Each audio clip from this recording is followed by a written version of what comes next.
Hey guys, welcome to episode 5 of the Rectify Roundtable. My name is Tyler. I also go by Tyboy, and I am here with Fredo, also known as FXHMantis. And before we get into the show a little bit, I kind of want to shout out to Jones Soda for those Fallout Jones sodas. You know, those Fallout Jones Oh, yeah, sodas. yeah, I've been yeah. enjoying the Nuka grape a little bit. It's actually out of the three, it's my favorite flavor, I think, the Nuka grape. The grape. I think I like the not the quantum and not the grape one. What was the other one called? Sarsaparilla. Sarsaparilla. That's it. Sarsaparilla. That one's top two. The blue one, the whatever they call it, I don't remember what they call it. It's very sour. It's not the I was looking greatest. for my bottle cap opener that Oh, came with it. oh, I have my bottle cap somewhere too, but I think the grape. I thought it was gonna be the worst. I actually like it the best. I couldn't tell you why, but not not And not too shabby.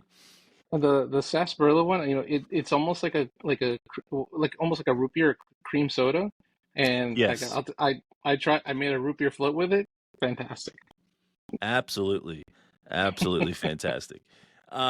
Yeah, so I wanted to shout that out. Only at limited time at certain Costco's, not at every Costco for some reason, but we were lucky in our local area to do that. So, getting on with the show, we have some different topics to talk about. We're kind of all over the place with this episode.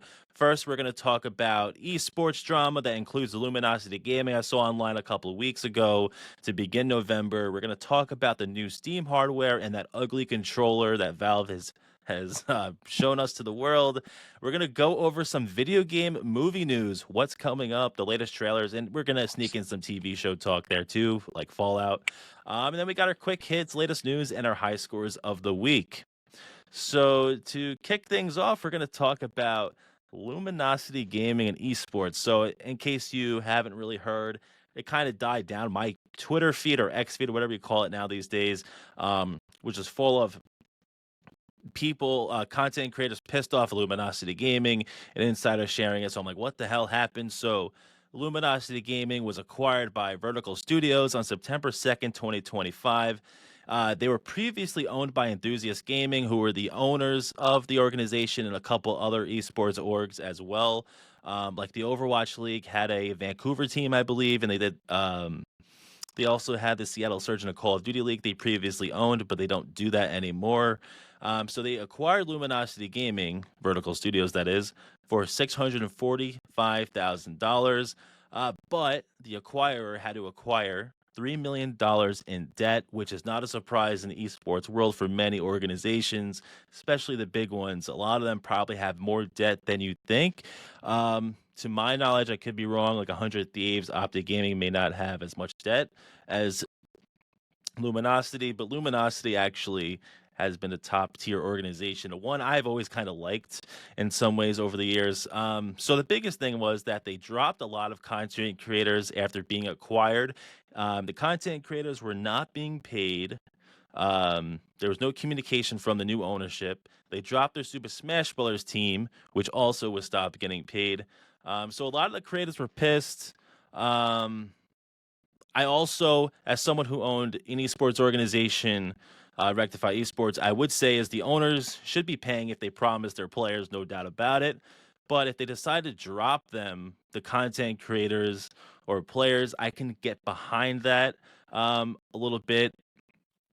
But I'll get into that a little bit. But new ownership already wants to sell the esports organization.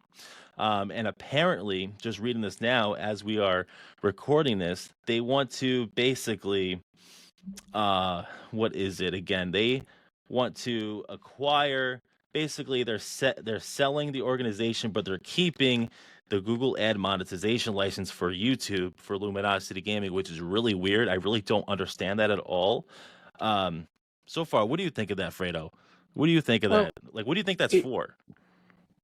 the dropping of the content creation is like for me going back to the day.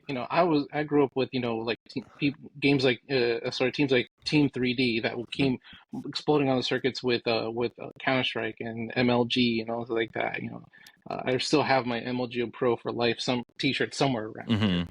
But it was really about watching those battles and those circuits, and you know, great gaming just so in general. You know, Ty, you and me love hockey and so forth, Hmm. and you know, as disappointed as it was at my Rangers losing it to the Islanders 5-0, but still, it's early in the season. We've got plenty of time. But still, I had a lot of fun watching the battle, just, you know, seeing where they recover, even if they were going to Hmm. hit one goal. But that's the same thing for esports. You want to watch these epic battles, the epics, but this focus on content creation, I feel really has kind of, I don't know if I'd say spoiled it, but has kind of like moved it away from what its original intent has become it to be. You know, you talk about like you know, the owner should be paying out their competitors for them. You know, if you're Hmm. under contract, you're under contract. You Yeah. know, if same thing as you do for baseball, hockey, football, basketball. You know, you have players associations for a reason. So why not pay them out? But if they're just accruing debt at the same time too, I understand that the company is also in a hole there. And what are they trying to do? Are they just trying to like you know, liquefy their asset of what they're worth just to recover that debt? But it's hard to say. You know, I'm with the content creators over being promised what they Hmm. should be getting for what they were contracted to do. Hmm.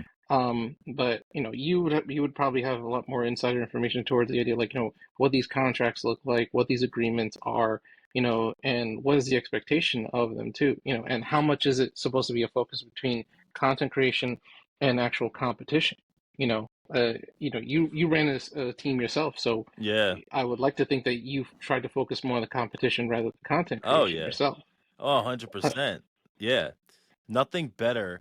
I am all about competition, like you mentioned hockey. I'm a huge hockey fan. As an esports organization owner, I want to focus more on the competitive side of it rather than the content creation. But I don't know. I like the part I don't blame for them wanting to drop content creators, because what are the content creators doing for the organization more than what is the organization doing for them?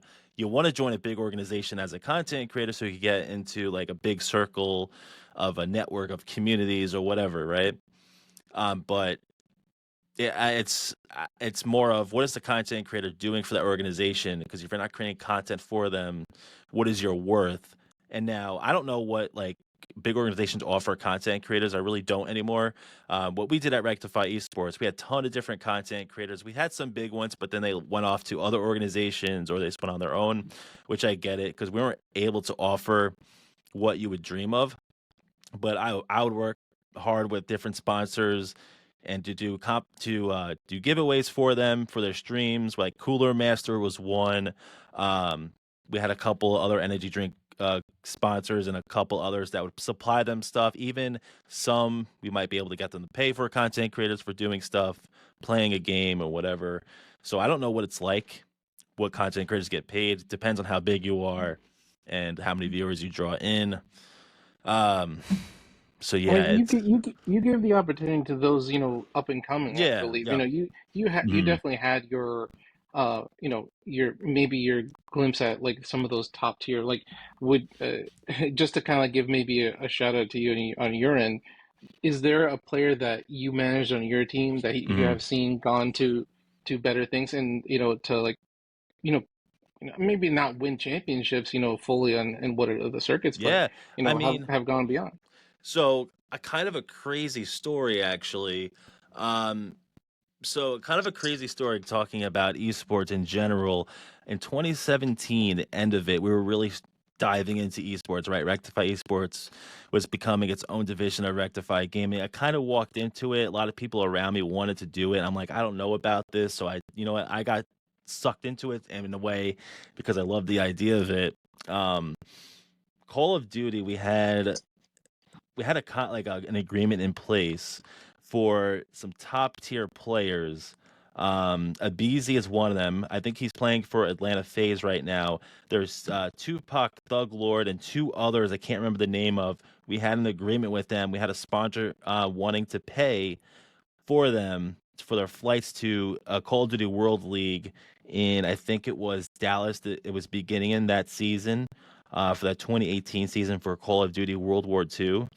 And so what was crazy is that we had a sponsor willing to pay for everything and all that, their flights, everything. Would have been a huge opportunity because this team would have been potentially in pool play. And when you go into pool play in Call of Duty World League, that means you get on main stage, your organizational logo's up there, everyone's watching you. So that's like the biggest thing you want as an entry level esports organization. And so it fell through on Thanksgiving. I got a I got a text from this Oh person that no. wanted to sponsor, and they're like, they told me they dropped out, you know, blah blah blah. They were kind of assholes in a way. I'll kindly say that because they don't. I don't even know if they. I don't even know if they exist anymore. They probably do, but I can't remember the full on company.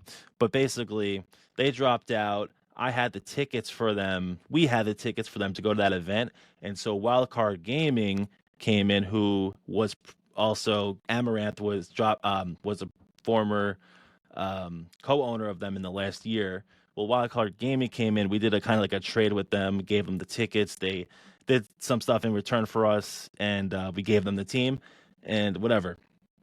So I know going back to your question, I guess a player that we didn't get was Abizi, but there are so many other players that we've had. Um, Hard to say if they went further, but the best player we've ever had with the most success under our name was Lil Capped. He was in Brawlhalla, one of our best players. Won a couple tournaments.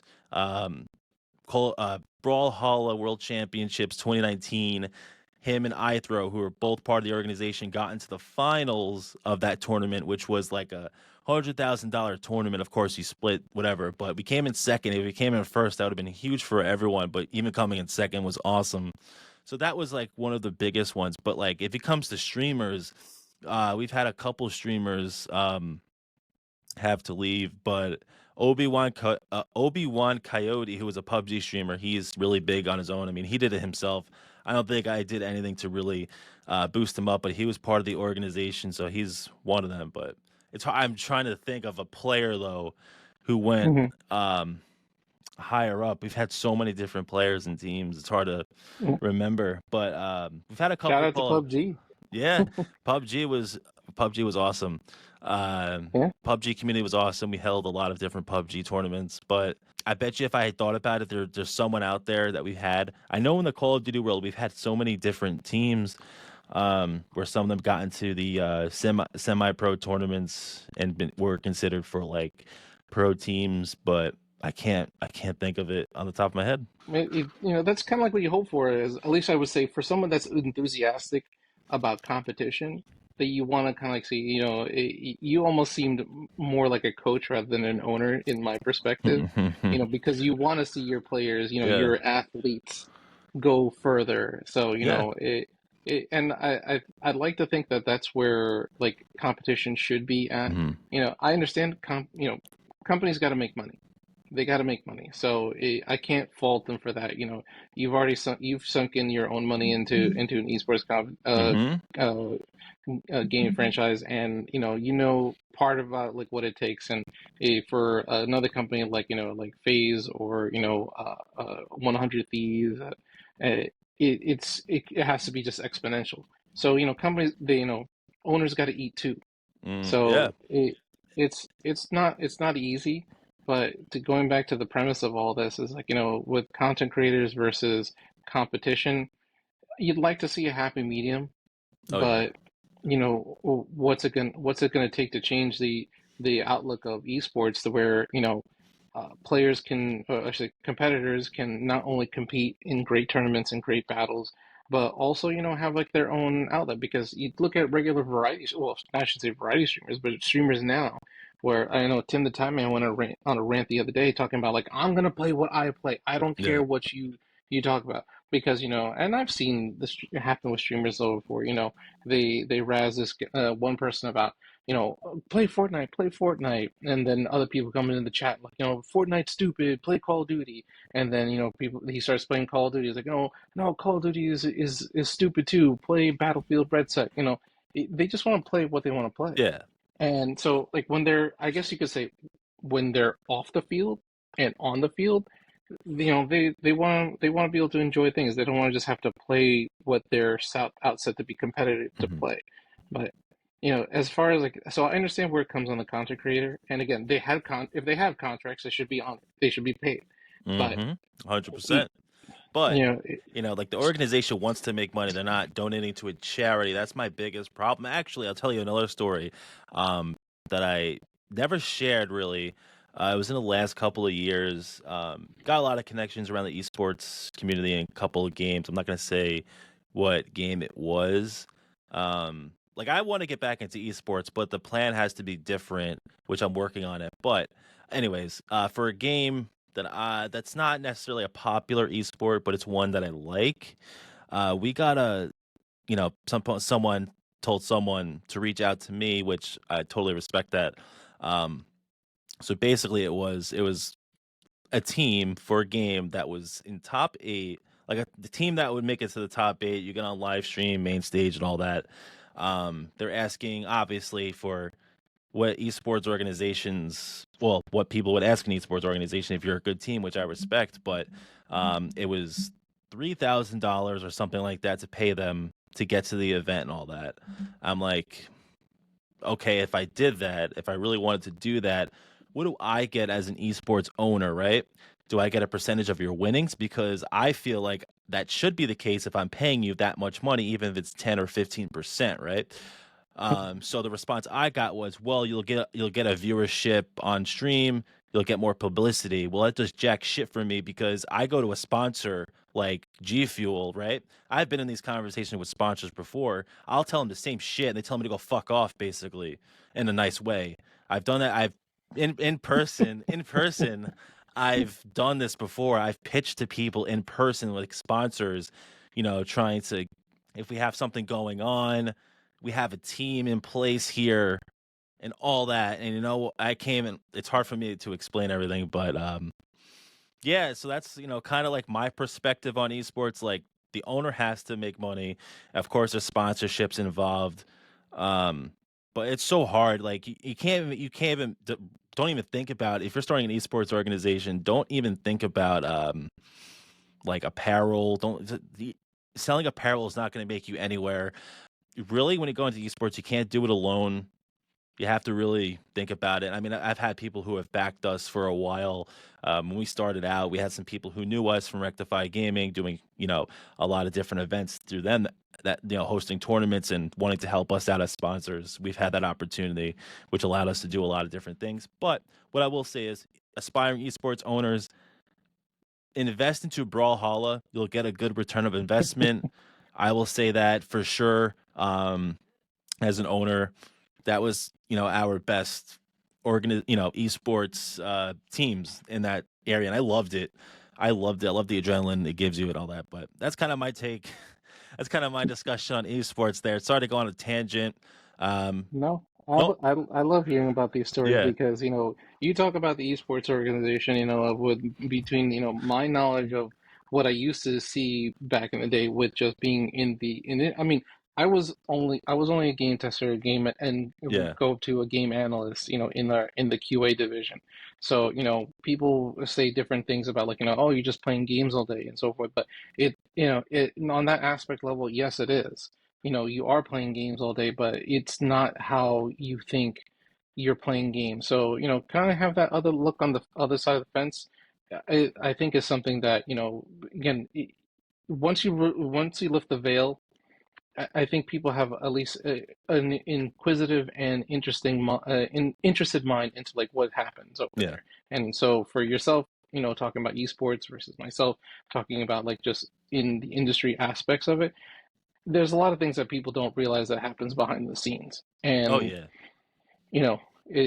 we're not talking like we're not EA, we're not Sony, we're not Santa Monica Studios, stuff like that have the all the money in the world to, like, invest into whatever it is. But for people that want to grow and learn and do different things, starting out the bottom, is where you got to be, and you can't do it alone. You can't do it alone. Oh yeah. No, absolutely not. I was gonna have to say one more thing on the esports segment, but I don't know. Um, oh, another thing. I think I don't know if Luminosity started with like, if I'm not mistaken, they started out with people who love, who are all in on esports. There weren't people who didn't have a background, but these organizations getting so big have inspired these large investors, people in suits who are like, don't know anything, diving into it. And I think ruining the what could be a good sport. I think COVID really changed everything, by the way. COVID for us, at least, like not having competitions around 2020, because 2020 actually for Rectify was going to be a huge year. We had a lot of things planned. We had something lined up with a, decent sponsor. Everything just fell through, and it was just a little bit down from there. Yeah, man, that's it. That's all I got. We're gonna have plenty of esports conversations in the future for esports. I have so much stories to share. I know a couple other guys I'm gonna bring on that will have stories to share. I'll speak my mind on it and my experience. I do want to dive back into it, but we've been taking a break, focusing on the media outlet side of things, creating our own content, and then going on from there in 2026. All right. So with that, let's get on to the next topic, and that is Valve and the Steam hardware reveals we got last week. So we got the Steam Machine. It's expected to release in 2026. We don't know the price.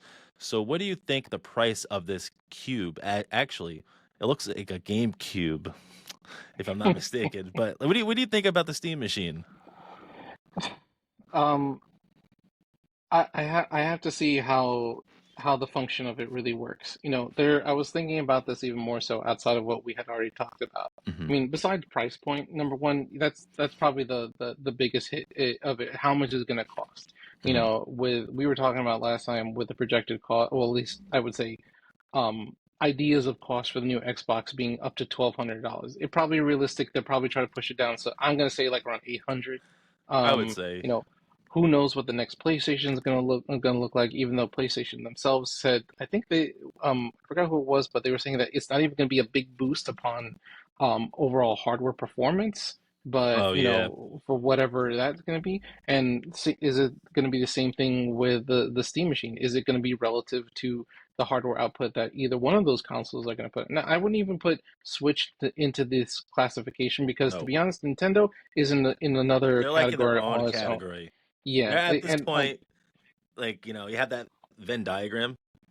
Yeah, yeah, so go ahead. I'm they're sorry. Nintendo's going to be fine. Nintendo's going to be just fine. But as far as so that's point one is the cost. But the second point is really like, how is it going to be in terms of like functions and properties? We were talking about the Steam Deck. Is it going to be like, can I just go from my Steam machine like and transfer it right to my Steam Deck and I can just move on the go? Is it if it has VR properties, will I be able to again go from a regular output of a game on my TV to my headset and go into a VR mode? Is it almost like, how you have like first person and third person views in video games? Like, can I just go from third person that's on my TV and then hit a button and go first person to VR? And that's the other thing. It's like, what are the VRs right now? You have the Vive, you have the MetaQuest, you have the PlayStation VR 2, and all of those, I think at minimum, I think the cheapest one is the MetaQuest at like Hmm. maybe $400. The So 3S. what Hmm. what are you gonna do? You're gonna sell a Steam machine at a cost of maybe let's say they even say like put it at $700, but you're gonna throw on another $400 or $500 VR toggle on that, and it's up to $1,200 for that. Me myself, I'd rather put that money into a down payment of a really high-end PC because if the Steam machine is just gonna go tapping into my Steam library, what do I need Hmm. the Steam machine for unless they're gonna Hmm. do away with that? All right, so I got a counterpoint to that a little bit. I would probably be more interested in getting a Steam machine than playing on my PC. Uh, I don't Okay. know why. All right, so I think it's the situation I'm in, right? I find the most comfortable gaming like on this TV behind me that I have Twitch open right now on. Hmm. Uh, an example earlier this year, right? I completed Chrono Trigger, right? I completed Chrono Trigger. You can only get it on Steam. You can't get it on PS5, Xbox, or whatever. You can only get it on Steam, or if you have a PS1 or a DS or an SNES, right? So I on my laptop, I took an HDMI cable from my laptop to my TV, and use Bluetooth on my Xbox controller to connect to my laptop, and basically played it on my TV, Chrono Trigger. You know, Mm-hmm. Yep. so for that instance, the Steam Machine would have been awesome, just to put a console, play Chrono Trigger. But I don't know. I'm probably more different in that case. You'll probably prefer to play it on PC. I someone who has all the consoles and is more of a console player, even though I have a capable PC to play PC. I think I would get the Steam Machine. Well, to couple along with that though is that Hmm. in honesty, any game that is a single player story player Hmm. experience, I would rather play it on Yeah. my big Right. TV rather than on my computer monitor Hmm. and so forth. I know it probably makes it a lot more adaptable for, streaming and broadcasting at the same time, so and also I've done it before where I've had my PC hooked up to my TV, and I have a good TV, so the resolution output is very well. But the thing is Yeah. that in truth, it's capped in terms of its resolution and graphics and so forth like that because it's only going to match to the output that the TV is capable of.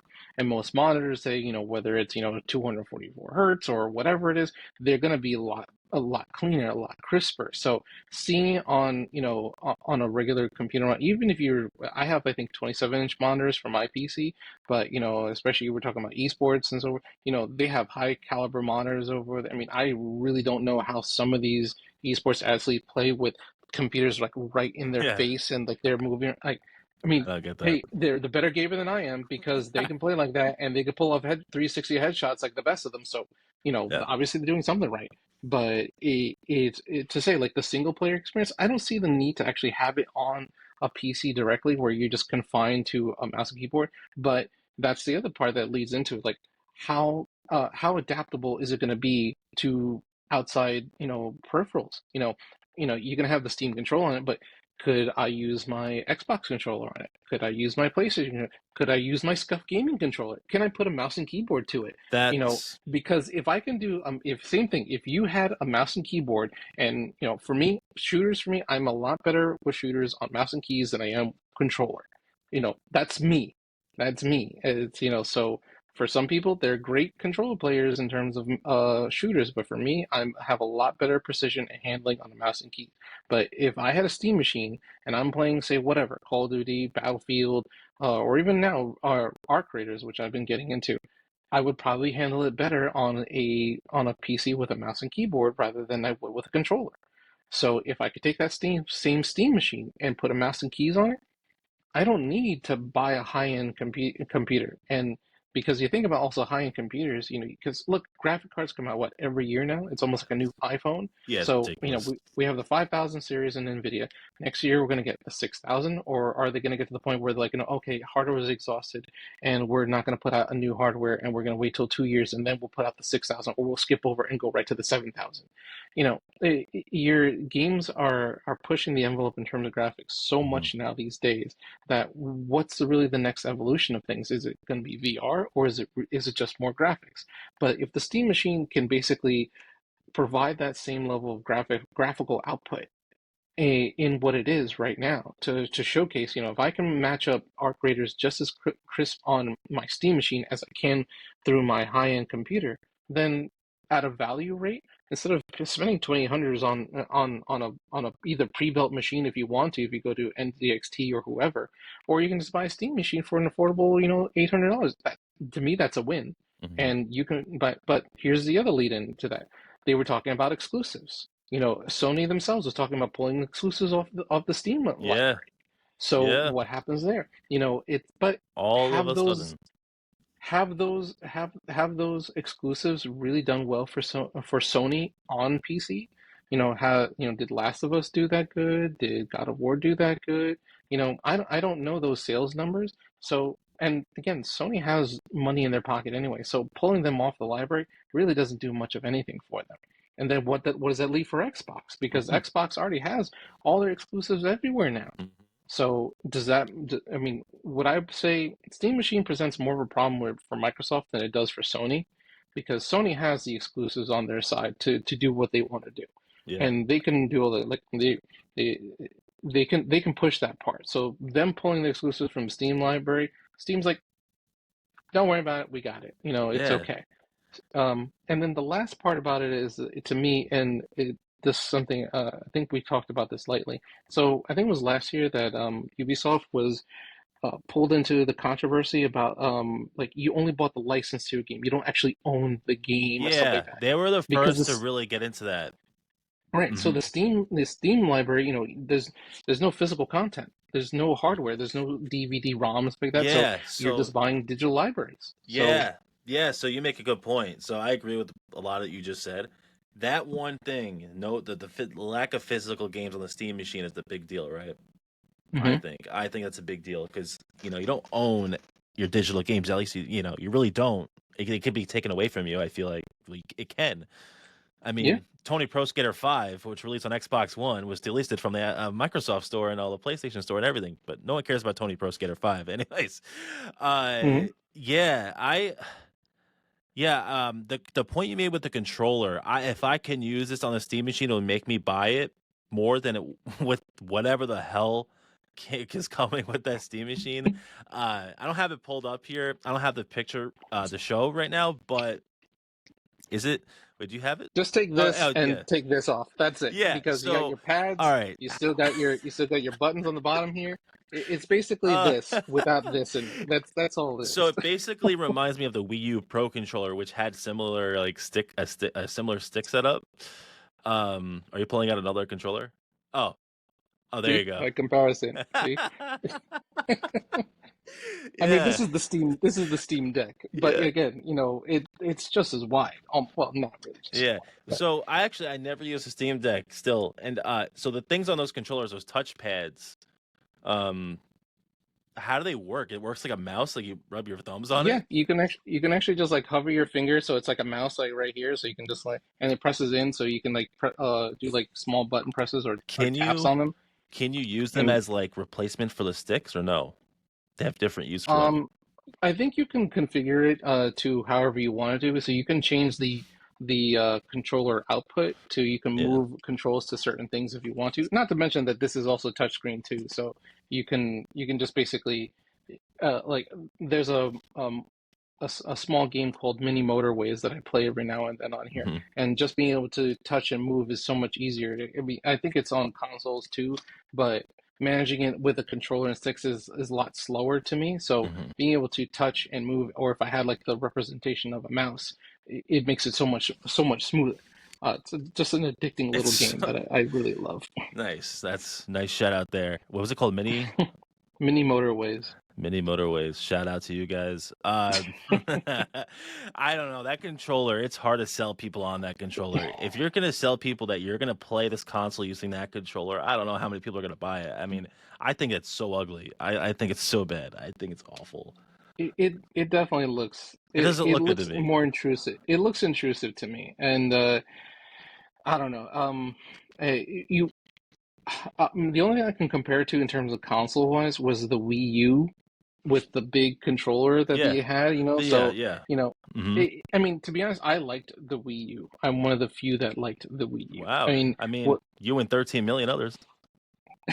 Well, yeah, I guess so. I guess so. I mean, again, Nintendo has no worries about, they can make a plaid system and it'll still sell. So, sorry, but as much as people say, like, I think at least people I talk to say that Nintendo's old news, mascots are old and stuff like that. They still turn it out every year. They Hmm. still produce great hits, and their content, honestly, strong. It's still just as strong. So Yeah, the one thing I can't stand, well, is annoying me about, I don't know, I didn't want to say annoying. Nintendo is just becoming like Apple and Disney. yeah, I can see that. It's like Hmm. just slowly becoming that with the movies and like the devices they're doing now. I don't know.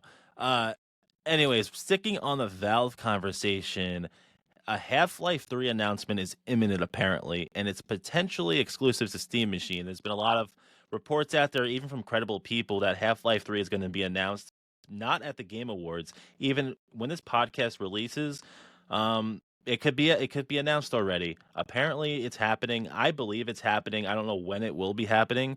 I think it's finally gonna happen. I think it's just been so long, a meme for so long. Number three, number three, number three. Just make it happen already. What do you think? Do you think Half Give Life me an 3 is R. happening? Give me Orange Box too. All right, Oh, that's what I want. I want Team all, Fortress 3. I want Portal 2. I want Half Life 3. Give me CS 3.0, whatever you want to call it. mm, Give me all those games. Just even a shout out even to Valve and whatever. I'll tell you right now, before Valve and Half Life and Counter Strike, I could not play first person shooters. I tried them back in those days with mm, Quake and even Wolfenstein. You know, the for whatever it is, my eyes couldn't basically focus on how the output of the graphics were. It gave me headaches and stuff like that. I was at my brother's house and he was playing Half-Life and I was like, "What is this?" And it was, "Oh, this is Half-Life and whatever." And getting into it, it was the first person game that I could play without getting a headache. And I was wow. like, fantastic. So I just dove into it and going from Half-Life 1, going to Half-Life 2, Blue Shift, and what it's a great story. And you think about everything that Valve has done with those games, how much influence it's given to so many other shooters out there. So like different guns and mechanics and to just the way it flies around, it's gonna be good. I think it's gonna be good. I never tried the Half-Life VR game that they put out a little while ago. I heard Oh yeah, it was decent, I heard that. but I never tried it though. But I think it's gonna be good. In my view, it's definitely gonna be better than like how long it took Blizzard to put out uh what's it called, Diablo 2, because I was a big Diablo fan back Hmm. in the day when that came out. And then it was like announced almost 2 years later, Diablo 2 is in production. I'm like, all right, yeah, and like, oh, we're gonna get it 1 year later. Almost 11 years later, now they get, and by that time, I've already gone through another generation of consoles, another generation of computer games. I was beyond it. I was like, I'm lost with it. But in hindsight to Half-Life, when Half-Life 2 came out, it brought the game, and it was a great game. And Half-Life 3, that story better be good. That's all I gotta say. I got a Story better be question for good. you. I've never played a Half Life. I never played a Half Life game, right? I just know about it, whatever. I actually have a Half Life pin above me right now, Penny Arcade from PAX. I never played it. Could you explain Half Life in like 30 seconds? Like, what is it to anyone who doesn't know? Can I can I explain Half-Life to you? Yeah, explain it. Oh man, it's been so long since I played the Yeah, game that like, what do you do? Like, what do you do? That's it. well, you're You have a Half Gordon Life? Freeman. It, well, it's centered around Gordon Freeman, who will basically works in this lab that they you work with like nuclear materials and so forth, and it just like the whole like opening sequence of the game. You're in this lab going around, and you talk to this person. You go here, go there, and then you get it's almost like I don't know if you ever saw the very first Hulk movie that Yes. came out with Eric Bana, where Yes. he's like, oh, there's something happening in the reactor, get in there, and you're like Yes. in there and something explodes and then the whole thing goes up, and now basically the containment of whatever they were doing is now crap, and Mm, it mutates people to do this and monsters, well, I should say turns people into monsters, and you're just there to kind of like escape whatever contamination has befallen. And that is a very crude explanation of Half-Life, I'll tell you right now.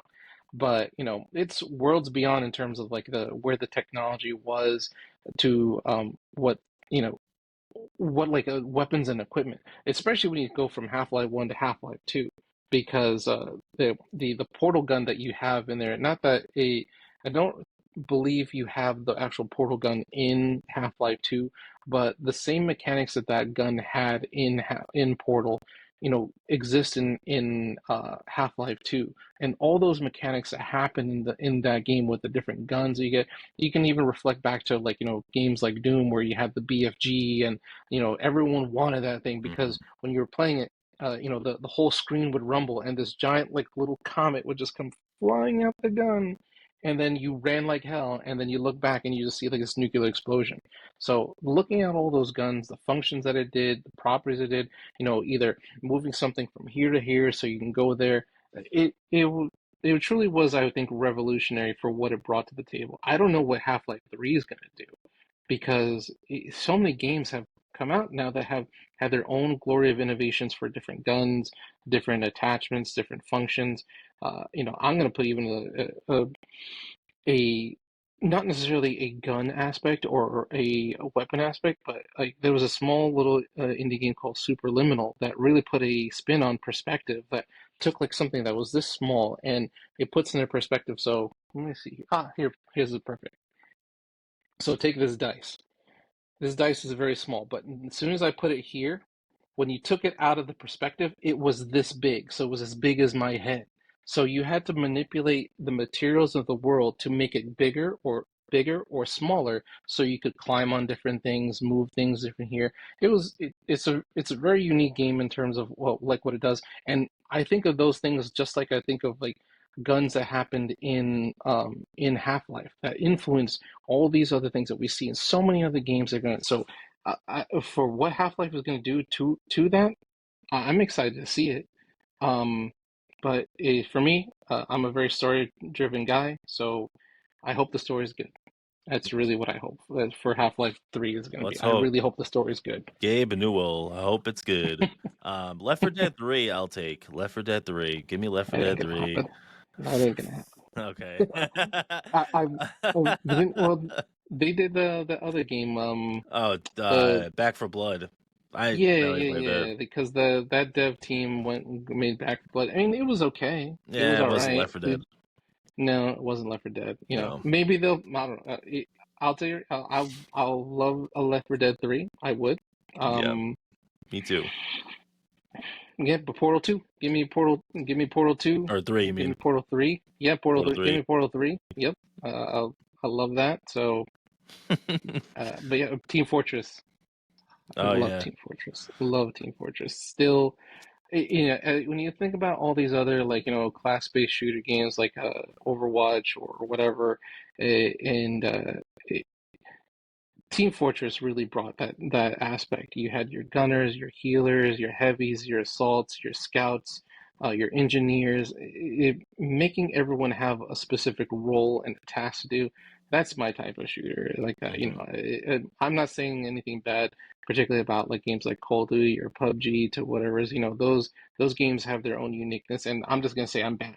I'm terrible. Okay, so I don't compete. Those games are in a class of their own. But for me, a person like that, if you want to be me effective in that type, I'll be a support player, Ty.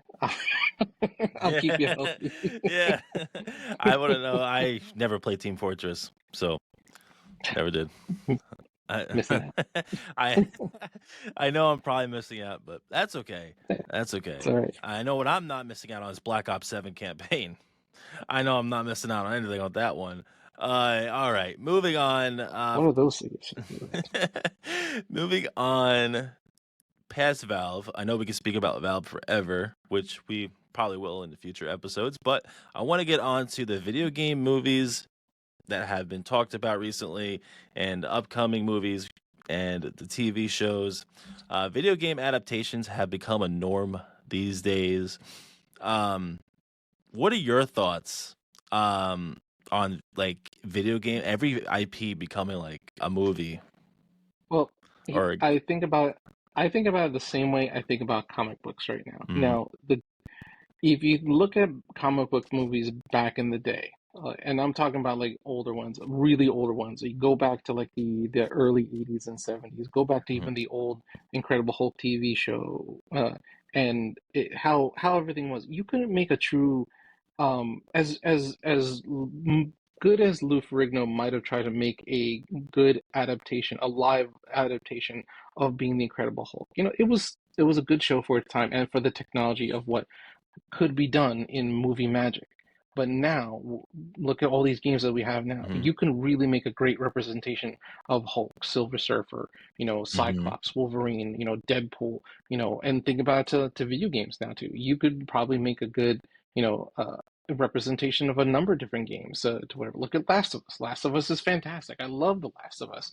I was a little skeptical on Pedro Pascal when I first Oh, heard he's about it being fantastic. Joel, but sold me. Episode one, I was locked in right there. Hmm. But what I'm getting at is the point is that those are stories that are already written.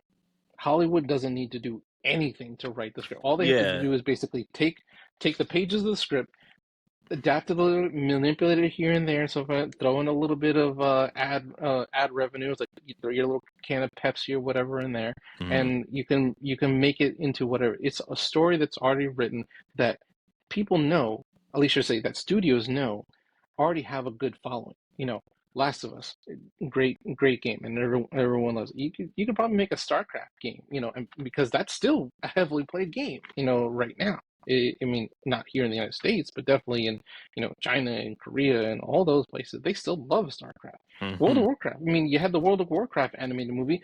It, Oh. it was great in terms of its rendition and so on. I mean, in terms of story, was it great? Eh, eh, or whatever. But it's a story that already exists, and it still made money at the box office. Even if you want to say like it didn't make that much money, but still produce a profit. But movie adaptations now, like Super Mario, the last one was great. If you want to look Hmm. back again, go back to the one in the '90s with Dennis Hopper Oh, playing King Koopa. Oh my God! And I you know, remember. Oh my god, I remember talking to you about this movie, the Mario movie when it was first coming out. We remember. I think you had it was, thought it was gonna be live action, and so I told you Jack Black's gonna be Bowser. oh God.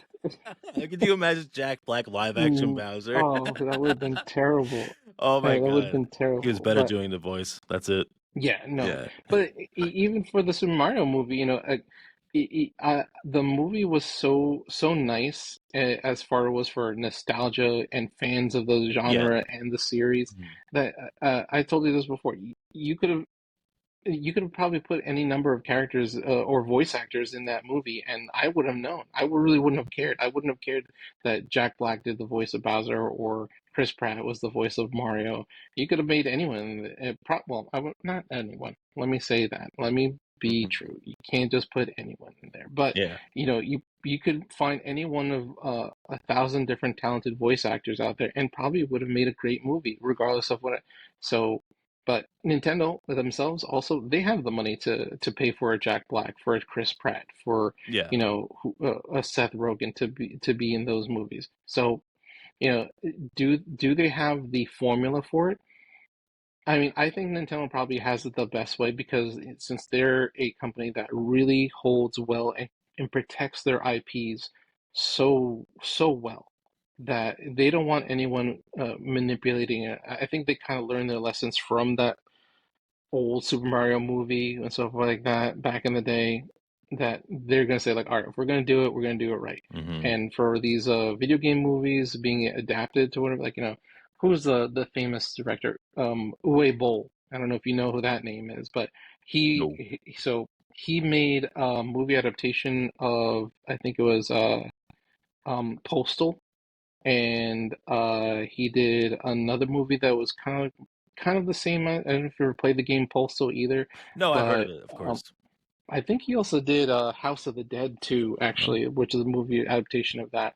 And I know he was trying to convince Hideo Kojima to let him do a movie adaptation version of Metal Gear Solid. And from what I understand, Kojima Studios told him like, not Oh, in your life. Kojima wants to direct that himself. No. So yeah, exactly. I mean, look at the magic he's doing with Yeah, he wants to be a with movie Guillermo del director. Toro. Yeah, I mean, Metal Gear Solid. Hmm.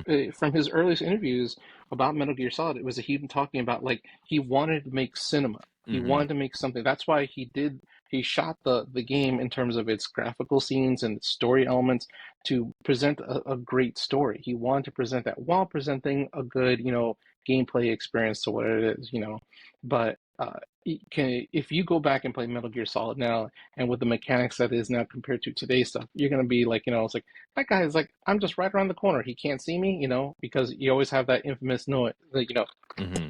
and he's like, huh? Yeah. What was that noise? And he just goes over like a stupid idiot. But uh, it, these video games, they have the elements now, particularly for the graphic output, the animations, the developers, the programmers, the graphic designers, to make these into real good adaptations. The problem will be, is how much money that these studios will actually invest into making it.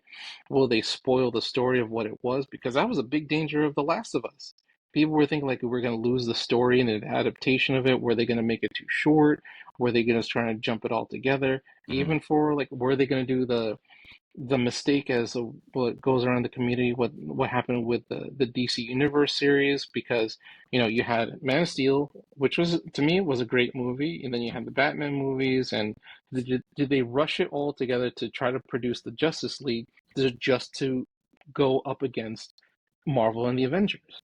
So as long as these video game movies, and I should say these producers and these studios really try to like adhere towards the what the magic of the game presented, I think they can be great hits. You can probably make a great Half-Life movie if you wanted to be honest. So, Do anything. I've never. We were just you opened the show with Fallout. I haven't Oh watched the yeah. Fallout series, What a but shame. how good is that? Oh, it's fantastic. The So best. I think it's the best TV show, like video game TV show. I think it is. I think that's it. I think that's better than The Last of Us. That's just me. not I Halo. actually, I actually heard a take from someone who never played either of the games. They said Halo show was better than Fallout. I almost spit out my, if I had something in my mouth, I would have spit it. I would have spit it out. I was like, what? You almost spit out your Nuka Cola. Yeah, yeah, yeah, 100%. So, Hmm. all right. Speaking of movies, so Super Mario Galaxy movie official trailer was released this month. It confirmed a couple things. I hope I'm saying her name right. Brie Larson is the voice of Yes. Rosalina. Great choice, but I wonder if that's gonna hurt her chances for doing Samus in a Metroid movie because she wants to. She said she wanted to do one, and she's perfect for Samus. Benny Safdie is the voice of Bowser Jr., which that came out left field for me. I didn't think I know who he is. I just didn't think I there were like fake. Of course, everyone's always like coming up with like predictions. People thought Kevin Hart because I guess could be obvious because he's short, but I. uh, so yeah, so that's the Mario Galaxy movie. I think the trailer looked great. I think it's gonna be better than the first one. Um, what are your, what do you think of the art style of Mario in these movies? Because with the world of AI now, I look at him, I'm like, some people could claim he's AI generated art. Um, He looks too well, clean. You know what I'm saying? I'll say watching the Mario movie is I recently watched it. Yeah. It was really good. Hmm. I don't mind the new representation of it. I mean, would people had rather seen like a adaptation in almost Paper Mario style if they would have wanted to? And that was That would actually a be really cool. interesting and a very interesting Easter egg is that they had like mentions to Paper Mario in that game. And even there was one part in the movie where they were passing through the Mushroom Kingdom and you saw like a retro store that had like the 8-bit graphic Yes. type of coins and hammers and stuff like that. Hmm. Would the movie have been better represented if it was like almost in the Mario 64 style? It I don't know. But I will say that if you were to take that movie's graphics and adapt that into a new remastered version of Mario 64, I'd play the shit out of that right now. I'd Yeah. play it right now. I probably And would co- too. and I think it would look great. Yeah. But the polished design of the graphics, I mean, I can understand where people like look at it. It's like, like oh, it's like it looks a little AI or whatever it is. I mean, if the story is good and it pushes really and it moves along Yeah. nice and smoothly, I don't think it's a bad representation of it. Yeah. I kind of think of it. There's a comic book artist that I really love. His name is Todd McFarlane, and he was talking about. There was an interview with him talking about his movie for his own character creation, Spawn, and the way it differed from his comic style to the movies and stuff like that. One thing he said was that, I don't mind the change in representation because at least it gives me the opportunity to retell the story in a little bit of a different way. And even he was like, I didn't know if people were really going to like it or if people were going to hate it. but I liked he liked the opportunity of retelling the story in just even a different way, even if it was a different medium of what it was. So for Mario and Nintendo to what they're doing, I think their art direction is fantastic. Now, Okay. leading over to what we've seen in terms of screenshots for the newly alluded Zelda series, that Mm. is different. Yeah, So the Legend of Zelda movie started filming. We got some videos were leaked over the weekend a few days before Nintendo officially confirmed it was filming, and they released photos of I don't did I write their names down? I did not, but I know their first names are Benjamin and Bo, the actor and actress's name, Link and Zelda.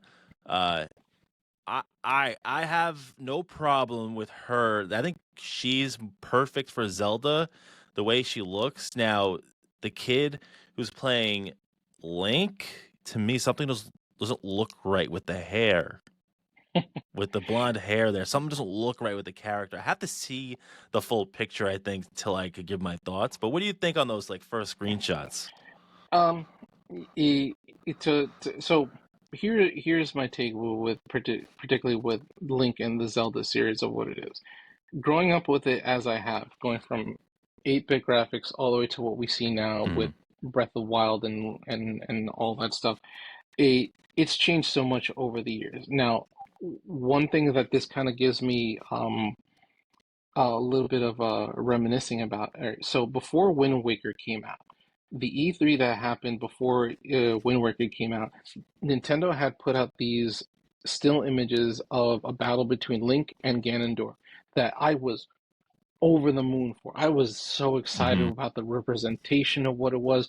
They would look hyper realistic, like it was a you had Ganondorf almost like Ganondorf in his outfit that you see in the Smash games and so hmm forth.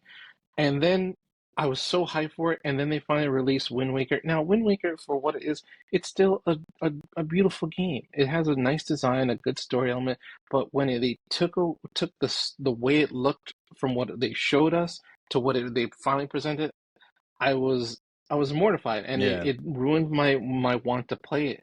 But the problem is that well, I shouldn't say not even the problem, but the change of it isn't the problem though, because is with these last two games that came out, they're the only ones I feel that have really like moved in a story together.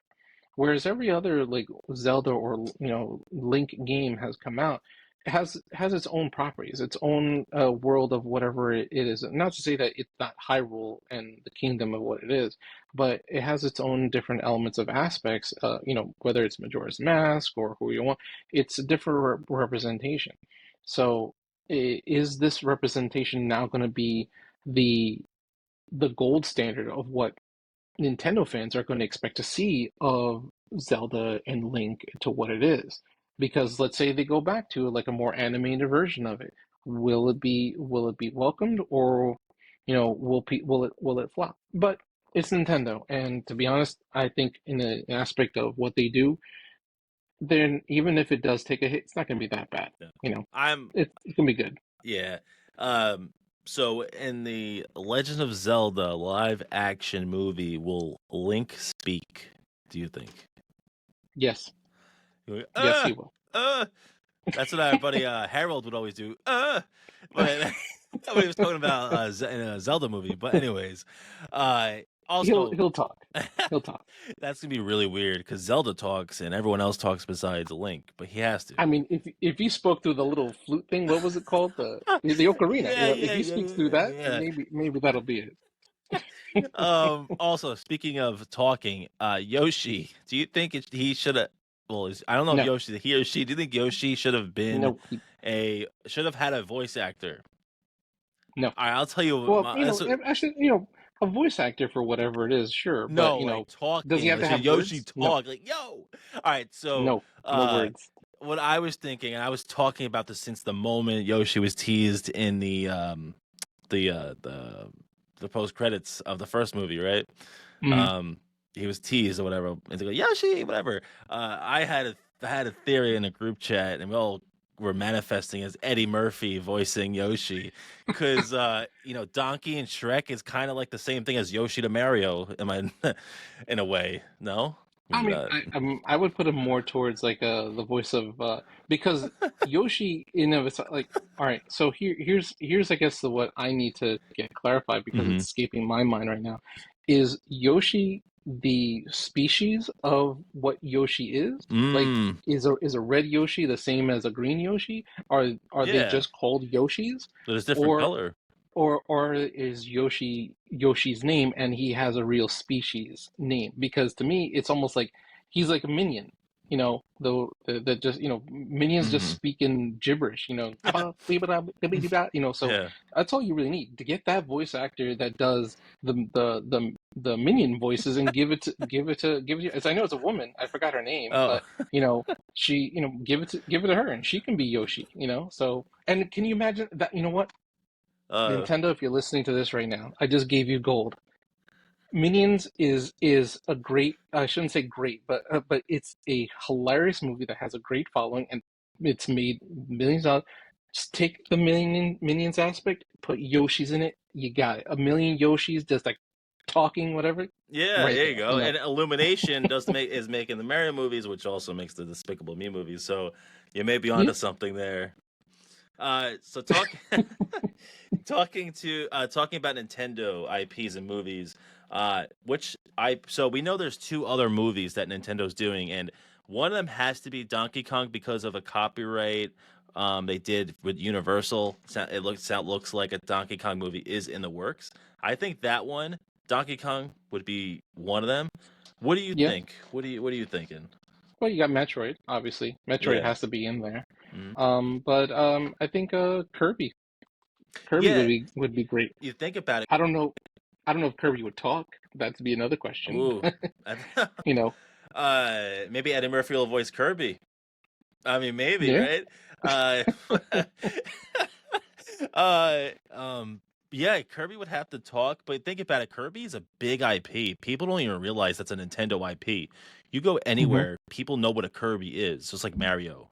More than people would know who Samus is, but that's not really a good comparison. But more than someone who would know maybe Link or Zelda, Yeah. because people look at Link and think he's Peter Pan.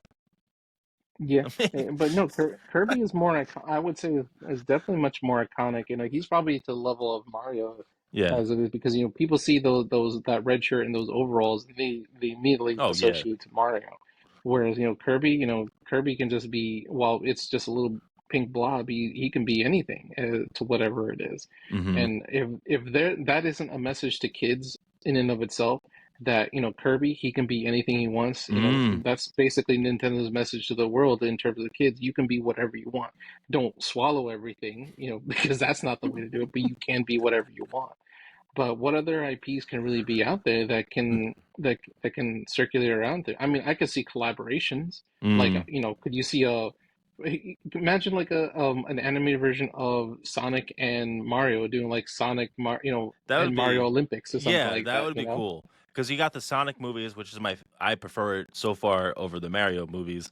There's only been one Mario movie, so it's hard to compare. But I love the Sonic movies. I love the live action aspect of it too. Hmm. I love those movies. Yeah, But yeah, crossovers. I think eventually we'll have our Super Smash Brother movies down the road. Um, that would be actually good. I don't. I think that would be. Yeah, that'd be great, right? But you have to have all the movies out and like get all the Hmm. actors for them. But Metroid, I think, would be down the line because Metroid's just not a popular IP for Nintendo, even though Metroid Prime 4 is coming out. I think there's other IP like Kirby, Luigi's Mansion. I know you mentioned a Paper Mario movie would go hard. I know you mentioned that too. Hmm. That would go hard. People have been asking for a new Paper Mario for years, Yeah, I think we're gonna years. get one. I think we're gonna get one. They know. They know. Nintendo knows. They know. They're I think they know. And one thing about Nintendo is we're talking about the actors they hire, like Jack Black, even Brie Larson, all these people, most for the most part. Um, and sorry if you see cats behind me fighting each other or jumping around.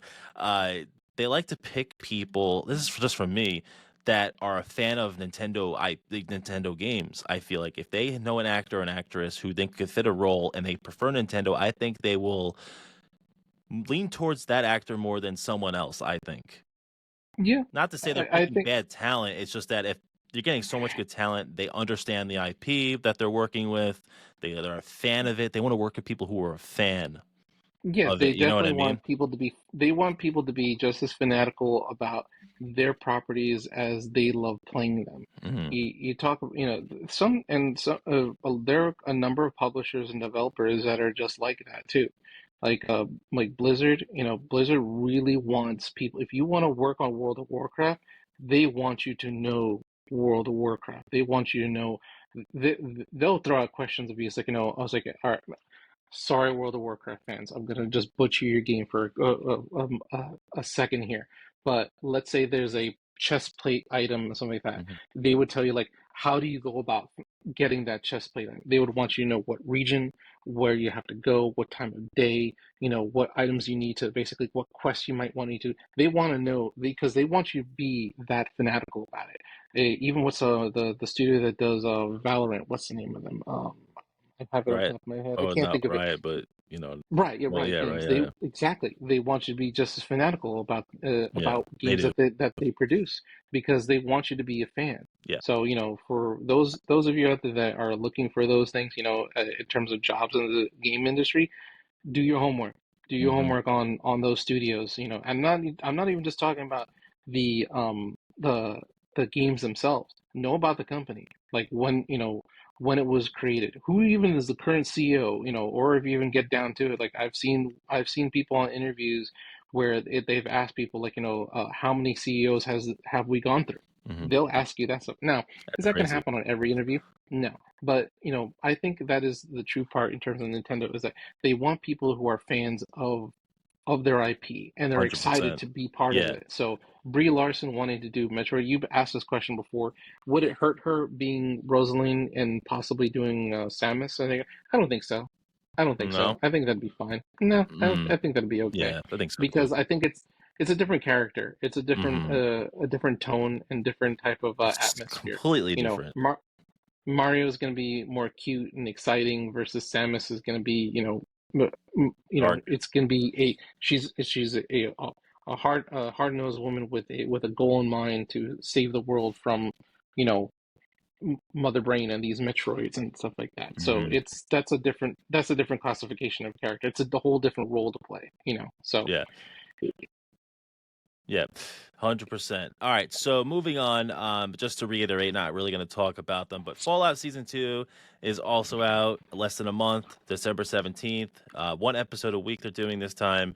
And Five Nights at Freddy's 2 is coming out on December 5th at local theaters. This game, I mean, not this game, this movie is probably going to, break records again for horror movies at the box office. I know you're a horror guy. It's not really horror. I went to go see it in theaters, and I saw Until Dawn this year. Speaking of video game movies, that was week two. Until Dawn. You know, listen, I I got liked Until Dawn. you liked it. So did you see it I in did. I theaters? did. No, I I didn't didn't see like it it. in I theaters. didn't really like it. I mean, yo, listen, this is like one of the first legit horror movies I've seen in theaters. So shout out to you.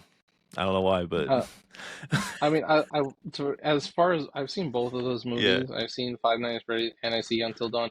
My opinion, were they worth going to see at theaters for? No. I mean, Mhm. I end up seeing them at home, and if Yeah. I'm happy I did because if Mhm. I was like, this was not worth my time in terms of paying money for it, so forth. Yeah, I get that. But as far as Until Dawn goes, because I'm a very big fan of the game.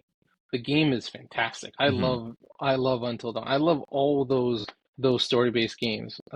So Man of Medan, I think Little Hope, and there's other ones in that same franchise.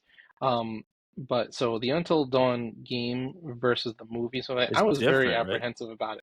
It's It's so completely different. different. I thought I so. mean, there's one part of it that's actually central to the game itself Mhm. that I was like, oh, okay, that's how they linked it to the game.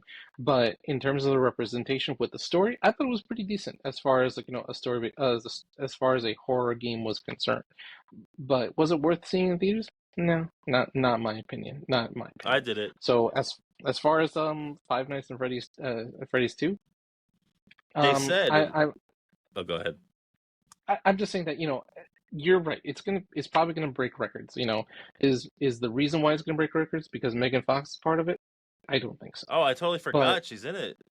yeah, I don't know what she's gonna I be, don't know, but but if you just um, say the name, I guess people will show up.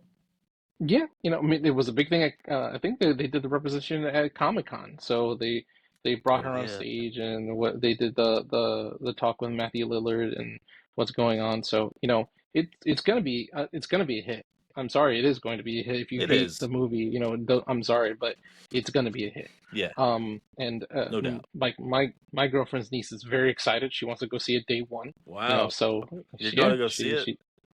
I will not. I will be I will be with family that day. So, but um, she's very excited to watch it, and so good for her. I'm glad that That's she's gonna good. experience something that she's a fan of. That's So, cool. uh, but is it gonna be a good movie? I don't know. I wasn't really a big fan of the first movie. It was really Uh, mediocre. Very to to mediocre. to match it to even to the game. I mean, the game itself, I don't find all that interesting, but I do understand the scare aspect Mhm. of it, which is pretty cool about the game. But it's I know it's not my target audience. It's not Yeah, for me. yeah, So, that's but fair. I think it will do well. I think it will do It very will, well. no doubt about it. Five Nights at Freddy's 2, December 5th. All right, so let's go over some of the latest news. For the first one, if you don't know this yet, you're probably living under a rock. GTA 6 has been delayed to November 19th, 2026, actually exactly a year from today of the recording of this podcast. And Red Dead Redemption is coming to Switch 2, PS5, Xbox Series consoles, Netflix via iOS and Android. So that is cool. Red Dead Redemption, enhanced versions. If you already own it on Xbox One, PS4, or Switch One, you can upgrade for free. And if you have a Netflix subscription that does the gaming stuff, you can play it on mobile. That's cool. I hope they do Red Dead 2 next. Horizon Steel Frontiers has been revealed. It's an MMO of the iconic Horizon series from Sony and Guerrilla Games. That's coming to PC, iOS, and Android devices. Sony announces a Sony announced a Ja- Sony announced a Japanese-only PS5 digital edition to keep the cost low for those in Japan because more so the tariff stuff. I would think, right?